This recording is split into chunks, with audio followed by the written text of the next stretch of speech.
مرحبا بكم. إذا اتحاد العاصمة يفوز بهدفين لهدف خارج الديار ضد فريق يانغ أفريكانس التنزاني بملعب هذا الأخير. وقد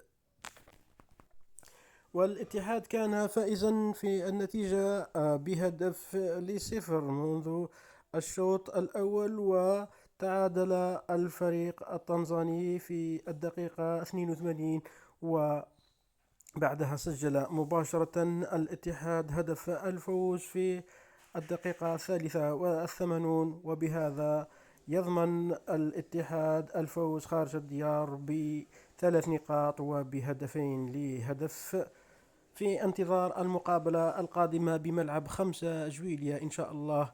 ونتمنى الفوز في النهائي وضمان الكأس، كأس الكونفدرالية الإفريقية لكرة القدم، التي يطمح الاتحاد لكسبها والنيل بها إن شاء الله داخل الديار بملعب 5 جويلية. وتحية